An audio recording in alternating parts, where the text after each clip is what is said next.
Why does calling your sibling feel harder than calling a stranger? You scroll through your contacts, and suddenly their name stops you for a second. It's not like you hate them, and nothing dramatic really happened. But somehow, you don't press call. And if you do, there's that strange silence. That slightly awkward, "So, how have you been?" moment that feels heavier than it should. If you've ever felt that, you're not the only one. Because this isn't really about conflict or distance in the way we usually think. How have you been? It's something quieter, something subtle, something most people never notice. And once you see it, you can't really unsee it. What's strange is that this is someone who used to be part of your everyday life. You didn't plan conversations, and you didn't think about what to say. You just existed together in the same space, sharing the same house, the same meals, the same routines. Back then, it felt natural, almost automatic, like there was nothing to maintain. There was no effort, no pressure, no need to stay connected. The connection just existed on its own. And because of that, it felt permanent, like something that could never really fade.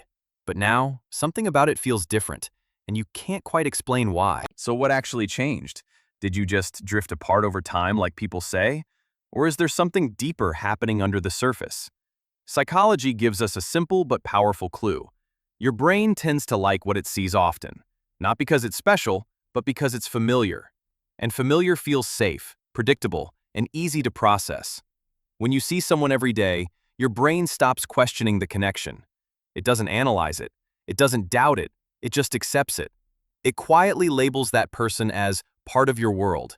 And once that label is there, closeness doesn't need effort anymore. But here's the part most people don't realize. When you stop seeing someone regularly, the process reverses in a very subtle way. They become less familiar, less automatic, and slightly harder to read. Conversations take more effort, pauses feel longer, and interactions feel less natural. Not because your feelings disappeared, but because your brain is no longer reinforcing that sense of closeness every day. So maybe you didn't grow apart because you stopped caring. Maybe you grew apart because you simply stopped seeing each other. And that small shift changes more than we expect. But here's where it gets even more interesting. Distance alone doesn't fully explain this feeling, because some people stay close even when they live far apart. So if it's not just about physical distance, then what is it? Why does the connection start to feel slightly uncomfortable instead of just distant? Why does it feel like something invisible has shifted between you? And more importantly, why does it sometimes feel like you're talking to someone familiar, but not quite the same person anymore? That's where things begin to change in a way most people never expect. At first, the distance just feels like space, nothing more than a natural part of growing up. People move, careers change, lives start to take different directions. One person builds a stable job, another takes a risk, someone else struggles quietly behind the scenes. And without anyone saying it out loud, something subtle begins to form. A difference in pace, in lifestyle, in outcomes. Your brain notices it even if you don't want it to. Because the brain is constantly comparing position, constantly scanning for where you stand. Not in an obvious way, but in small, almost invisible signals. And over time, that quiet comparison starts to change how you show up around each other. If you've ever walked into your sibling's house and felt slightly out of place, you know this feeling. Nothing is wrong, no one is being rude, and yet something feels off. You sit down, but your body doesn't fully relax. You speak, but you choose your words more carefully than you used to. It's as if the space itself is reminding you that things are different now, and that difference creates a kind of invisible tension. Not conflict, not hostility, just a quiet awareness that you are no longer on the same level. And once that awareness exists, it's hard to ignore, because every interaction starts to carry a little more weight than before. And here's something even more subtle. The people your siblings choose to build a life with can change everything. Not in a dramatic way, but in how the relationship is maintained. Some partners naturally pull people together. They check in, they organize, they keep the connection alive. Others don't. Not because they're bad, but because it's simply not their priority. Think of it like a bridge with guardrails. When the guardrails are there, even if the bridge shakes, you still feel safe crossing it. But when they're gone, even a small shift can make you hesitate. And that hesitation slowly turns into distance. At some point, something happens that forces everyone back into the same space again. It's not a holiday, not a casual visit, but something heavier. A parent gets sick, a crisis unfolds, And suddenly, distance doesn't matter anymore. Everyone shows up, physically or emotionally, because they have to. And for the first time in a long time, the connection is no longer optional. But this time, it feels very different. Because no one is arriving empty-handed. Everyone comes with responsibilities, stress, expectations, and their own version of what doing enough looks like. And this is where something invisible starts to surface. One person is there every day, handling the details, carrying the weight, making sacrifices no one else fully sees. Another contributes financially, but isn't physically present. Someone else checks in occasionally, doing what they can within their limits. On the surface, everyone is helping in their own way, but underneath, the brain is quietly keeping track. Not in a conscious, calculated way, but through a built-in sense of fairness. Because human beings are extremely sensitive to imbalance, especially in close relationships. And when effort doesn't feel equal, something begins to shift internally. It doesn't happen all at once. At first, it's just a small thought. I'm doing more. Then it becomes, why am I the only one doing this? And eventually, it turns into something heavier. Resentment doesn't come from nowhere. It builds over time through repeated moments of perceived unfairness. And the longer the situation lasts, the deeper that feeling settles. Because effort isn't just physical, it's emotional. It's time, energy, opportunity cost, and sometimes even identity. And when that investment doesn't feel recognized or matched, the brain interprets it as a kind of loss. This is what psychologists often describe as an internal scorekeeping system. Your brain keeps an invisible record of what you give and what you receive. It doesn't need numbers or lists. It just knows when something feels off. And when that internal balance doesn't match, it creates tension. Not just disagreement, but a deeper sense that something is fundamentally unfair. And that feeling is hard to ignore, especially when it involves family. Because family comes with an unspoken expectation of fairness, even if no one ever defined what that means. So when the crisis reaches a turning point, that hidden tension comes with it. Conversations become sharper, patience runs thinner, and small comments carry more weight than they should. And then, something surprising happens. It starts to look like the crisis itself is what's breaking the relationship, like the pressure simply became too much. But that's not actually what's going on, because pressure doesn't create cracks out of nowhere. It reveals the ones that were already there. It looks like the situation caused the distance, but it didn't. It exposed it, and that realization changes everything, because it means the real issue didn't start here. It started much earlier, in ways that were too subtle to notice at the time, which raises a more uncomfortable question. If the problem didn't begin during the crisis, then where did it actually begin? But even that isn't the core issue, because something else is happening at the same time, something most people never think about. As you grow older, your emotional bandwidth becomes limited. Your brain can only maintain a small number of close relationships at once. There's only so much attention, time, and emotional energy to go around. And without realizing it, your priorities start to fill those limited slots. A partner takes one, children take one or two, parents take another, maybe a close friend. And suddenly, without any decision being made, there's no space left. Not because someone doesn't matter, but because your capacity is full. So it's not that your sibling became less important, it's that your life became more crowded. And when that happens, the connection doesn't disappear, it just stops being reinforced. Messages get delayed, calls happen less often, and eventually, silence becomes normal. But here's where it gets uncomfortable. Even when you do meet again, something still feels off. Because it's not just distance or time anymore. It's something deeper. Something tied to how you see yourself around them.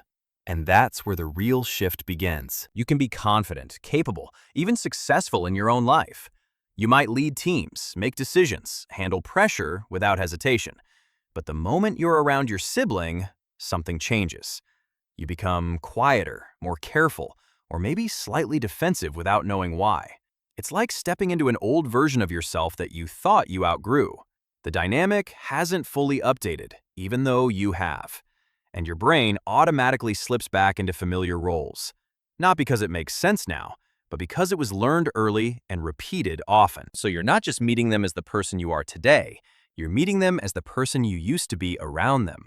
And that version of you doesn't always feel comfortable anymore. That's why the interaction feels draining instead of easy. It's not about them, at least not entirely. It's about the version of you that shows up in that specific relationship. And once you start noticing that shift, it becomes hard to ignore because it raises a deeper question. If this discomfort isn't really about distance, then what is it actually coming from? To understand where it really begins, you have to go much further back than most people expect. Not to a specific argument or a major event, but to something quieter in childhood. Small differences that didn't seem important at the time. One child gets a little more attention, a little more support, a little more recognition. Another learns to be more independent, more quiet, more self-reliant. No one announces it, no one explains it, and most of the time, no one even intends it.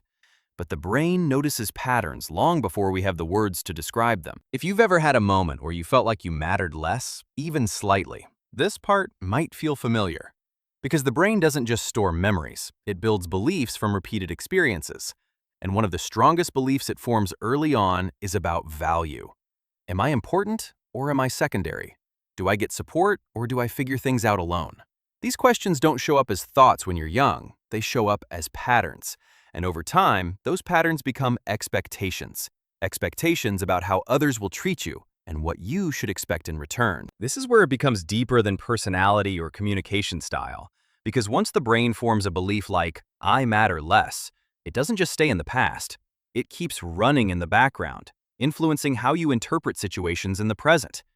A delayed reply doesn't feel neutral anymore. It feels like confirmation. A small difference in treatment doesn't feel random.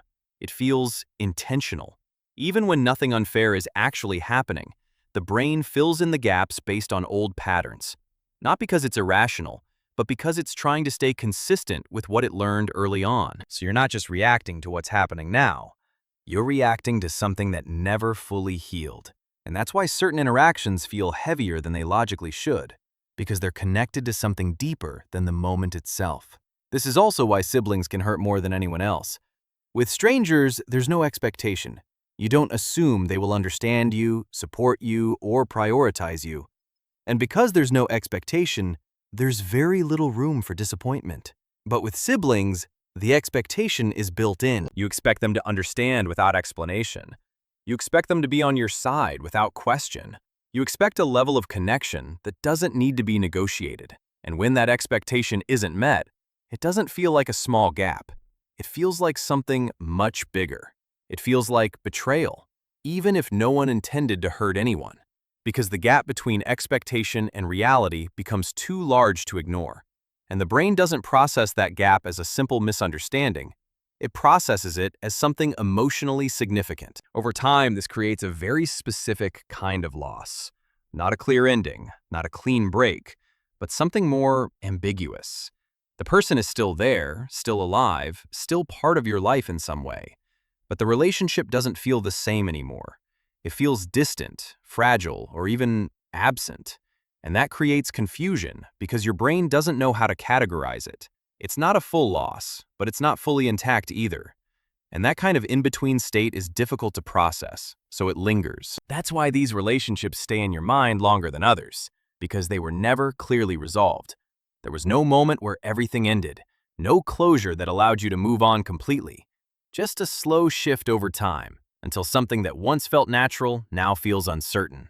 And once you start to see this pattern, another question naturally comes up. If the distance, the conflict, and even the crisis aren't the true starting point, then what can you actually do with a relationship like this now? So what can you actually do with something like this? Not fix it completely, not rewind it back to how it used to be, but just understand it a little better. Because sometimes the goal isn't to repair the relationship right away. Sometimes the goal is to make sense of what you're feeling first. And one simple way to do that is something psychologists often suggest. Not to solve anything, not to send a message, but to create clarity inside your own mind. You sit down and you write everything you never said. The frustration, the confusion, the moments that stayed with you longer than they should have. You don't filter it, and you don't try to make it sound reasonable. You just write it as it comes out. Because something interesting happens when you do that. The brain starts to organize what used to feel like emotional noise. Thoughts that were scattered begin to form patterns. Feelings that felt overwhelming start to slow down, not because the situation changed, but because you finally gave it structure. And in that process, something becomes clearer. What you actually want from this relationship. Not what you think you should want, but what genuinely matters to you now. And sometimes that answer isn't what people expect. Maybe you don't need to be extremely close. Maybe you don't need constant contact or deep conversations. Maybe the pressure to turn siblings into best friends is what creates disappointment in the first place. Because not every relationship is meant to function the same way. And forcing it into a shape that doesn't fit often makes things worse. So instead of asking, "Why aren't we closer?" a different question starts to emerge. What does this relationship realistically mean to me now? When you look at it that way, something shifts. Because siblings aren't just people you need to stay close to, they're also the only people who share a version of your life that no one else fully understands. They remember things no one else can remember the same way. The environment you grew up in, the small details, the moments that shaped you. That role doesn't disappear, even if the relationship changes. And sometimes, recognizing that is enough to reduce the pressure. Not to rebuild everything, but to appreciate what still exists in a different form. From there, the way you connect can become simpler. It doesn't have to be frequent, and it doesn't have to be deep every time. Sometimes a small message with no real purpose carries more meaning than a long conversation forced by obligation, because functional communication is about tasks. But real connection often shows up in moments that don't have a clear reason. And even if the response feels distant or neutral, that doesn't automatically mean failure. It just means the other person experiences the relationship differently. But there's another side to this that's just as important. Not every relationship needs to be maintained at any cost. If every interaction leaves you feeling worse, smaller, or constantly compared, that matters. If the connection only exists when something is being asked from you, that matters too. Because being family doesn't automatically mean unlimited access to your time, your energy, or your emotional space. And recognizing that isn't harsh, it's a form of self-respect. Sometimes stepping back isn't giving up on the relationship. It's protecting yourself from something that isn't healthy. And in the middle of all of this, there's still one small detail worth noticing. That name you paused on earlier, the one you didn't call. If it came to mind while thinking about all of this, then something is still there. Maybe not the same as before, maybe not as simple, but not completely gone either. And maybe the real question isn't whether the bridge can go back to what it was. Maybe the question is something quieter than that. What does that connection mean to you now? And what do you want to do with it from here?